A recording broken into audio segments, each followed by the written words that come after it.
দুপুরবেলা খাওয়া দাওয়ার পর অর্ণব কিন্তু আবার অফিস চলে গেছিলো আর আমি একটু ঘুমিয়ে গেছিলাম। ঘুম থেকে উঠে দেখছি সন্ধে 7টা বাজে আর অর্ণব তখনও বাড়ি এসে পৌঁছায়নি। তো হঠাৎ করে দেখছি 7:30 নাগাদ ফোন করে বলছে, টিয়া তাড়াতাড়ি রেডি হয়ে নাও, তোমার জন্মদিন বলে কথা, অ্যাটলিস্ট কোথাও একটু ডিনার করে আসবো। দিল্লিতে বড় রেস্টুরেন্টগুলোতে লাঞ্চ বা ডিনার করতে গেলে না আগে থেকে রিজার্ভেশন করে রাখতে হয়। আমরা তো সেসব কিছু করে রাখিনি, তো এই লাস্ট মোমেন্টে কোথায় কি পাবো। তো অর্ণব বললো আমাদের বাড়ির কাছেই নাকি একটা খুব ছোট সিম্পল সা ক্যাফে রয়েছে, সেখানেই আমরা চলে যাই ডিনার করতে। ওখানে এই সমস্ত রিজার্ভেশনের কোনো ব্যাপার নেই। তো আমরা তিনজনে সেজেগুজে ওখানেই চলে গেছিলাম।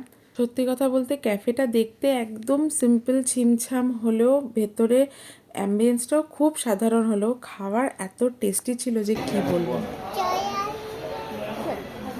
সত্যি কথা বলতে আমরা একটু আসতে ভয়ই পাচ্ছিলাম যে মামামের শরীরটা ঠিক নেই বলে, কিন্তু এখানে এসে দেখছি ওর মুড একদম রিফ্রেশ হয়ে গেছে, কথা বলছে, খেলছে, সমস্ত কিছু অ্যাক্টিভিটি করছে।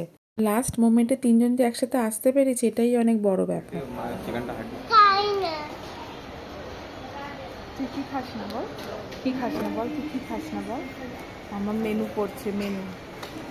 এখানে এসে এত বড় মেনু কার্ড দেখে ও তো ভীষণ এক্সাইটেড, নিজে নিজেই সে মেনু পড়তে আরম্ভ করেছে।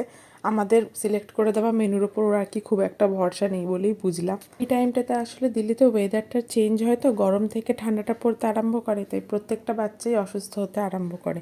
মামামেরও সেরকম হয়েছিল, কিন্তু বাইরে এসে দেখছি ওর মুডটা অনেকটাই রিফ্রেশ হয়ে গেছে।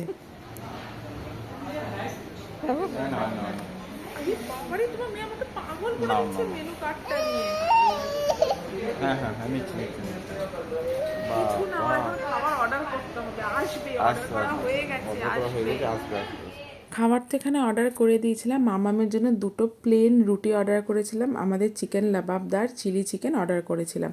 আজকাল এমন অবস্থা হয়েছে রেস্টুরেন্টে গেলে মামামের খাবারটা আমরা সবার আগে অর্ডার করি, ও গিয়ে এক ফোঁটা ওয়েট করতে চায় না। ওভাবে আমি রেস্টুরেন্টে পৌঁছেছি মানে সাথে সাথে আমার সামনে এসে খাবার পৌঁছে যাবে। আর যে কোনো রেস্টুরেন্টে গিয়ে তো প্লেন রুটি জাতীয় খাবারগুলো মামাম খেতে পারে, তো বাড়ি থেকে একটু খাবার জাস্ট খাইয়ে নিয়ে গেলেই হয়ে যায়। এইদিকে দেখো বাকি মেনুগুলো দেখাই। আমরা বাটার নান নিয়েছিলাম, মিক্সড ফ্রাইড রাইস নিয়েছিলাম, সাথে নিয়েছিলাম চিলি চিকেন। আর এভরি ইয়ারে বার্থডে লাঞ্চ ডিনার যেখানেই করি না কেন এই চিলি চিকেন আর ফ্রাইড রাইস কিন্তু মাস্ট থাকে। এই দুটো জিনিস খেতে আমার খুব ভালো লাগে।